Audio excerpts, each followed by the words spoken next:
안녕하세요. 늘참목장입니다. 얼마 전에 이메일을 한 통 받았는데요. 이런 내용이었습니다.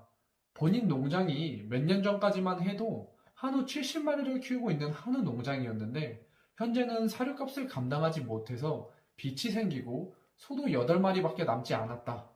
도움이 필요하다. 라는 내용이었습니다. 이 한우 농장이 한우를 70마리까지 키우고 있었다면 몇 년 전이니까 한우 마리당 평균 가격을 500만 원이라고 쳐도 소의 가격만 현금으로 3억 5천이 넘는 상황이었는데 어떤 이유 때문에 이렇게 되었을까요? 최근에 한우 고기 가격이랑 송아지 가격도 계속 우상향해서 농가 소득은 조금씩 올라갔었는데 말이죠. 사실 이 내용에 대해 한번 영상으로 다룰 예정이었었는데 마침 이렇게 이메일을 주셔서 먼저 영상을 만들게 되었습니다. 한우 농장이 이렇게 기울게 된 이유는 바로 분만 간격 때문인데요.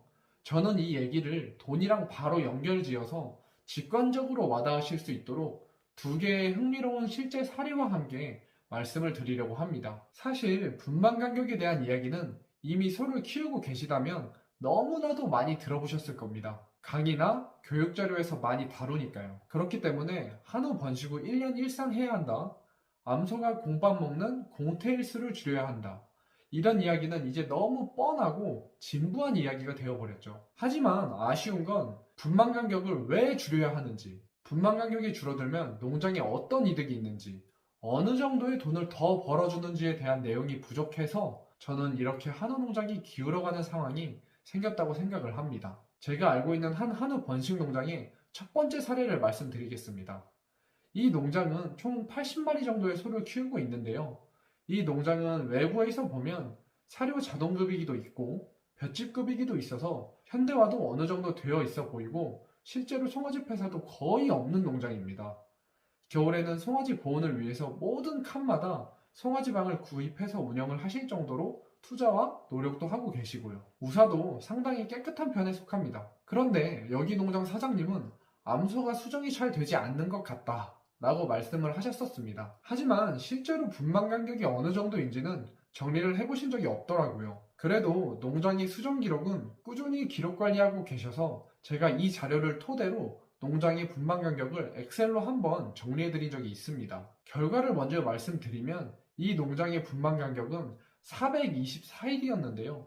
보통 1년에 송아지 한 마리를 낳게 하는 1년 일산의 분만 간격이 365일이니까 이보다 59일, 약 2달 정도 분만 간격이 더 길었습니다. 이제 이 농장을 예시로 분만 간격이 만들어내는 진짜 엄청난 차이를 말씀드리겠습니다. 한우 번식 후 50마리를 키우는 같은 규모의 농장 2개가 있다고 가정을 해볼게요. 임신이 가능한 가임암소 마리수 기준으로요. 여기서 한 농장은 흔히 이야기하는 1년 일산, 1년에 송아지 한 마리를 낳는 분만 간격이 365일인 농장이 있고 다른 한 농장은 앞서 말씀드렸던 농장처럼 분만 간격이 424일이라고 해보겠습니다.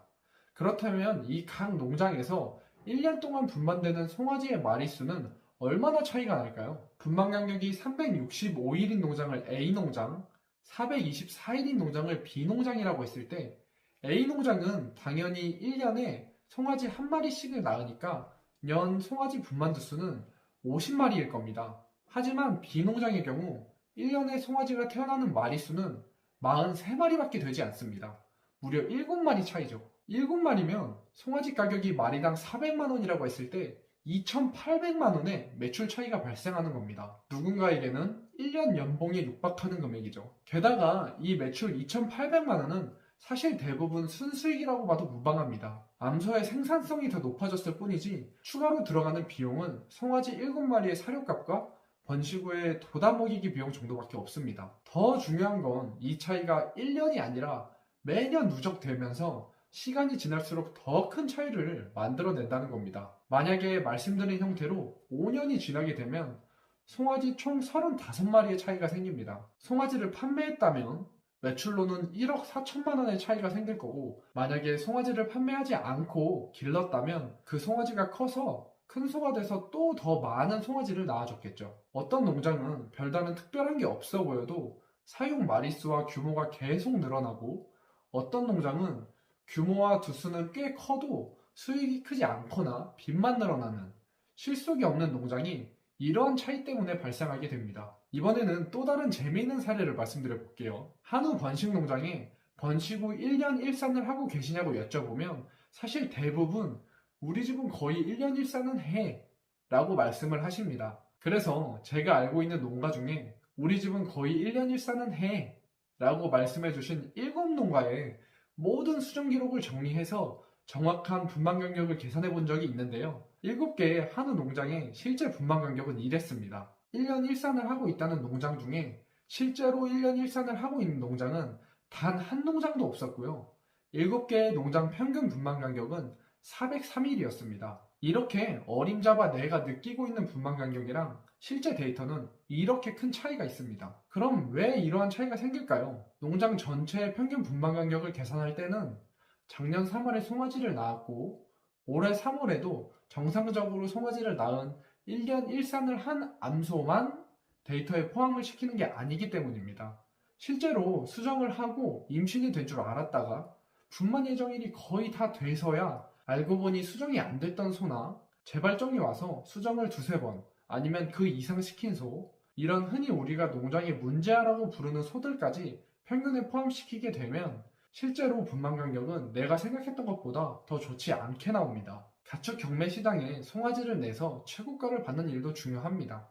아픈 송아지를 밤낮으로 치료해서 폐사율을 줄이는 것도 중요하고요. 좋은 암소와 좋은 정액으로 개량을 하는 것도 중요합니다. 하지만 이 분만 간격이 만들어내는 엄청난 수익 차이를 꼭 알고 계셨으면 좋겠어요. 눈앞에서 아픈 송아지가 죽는 것만이 손해가 아닙니다. 앞서 소개한 농장처럼 분만 간격이 늘어지면 눈에 보이지는 않지만 매년 7마리의 송아지가 죽어서 손해보는 거랑 똑같습니다.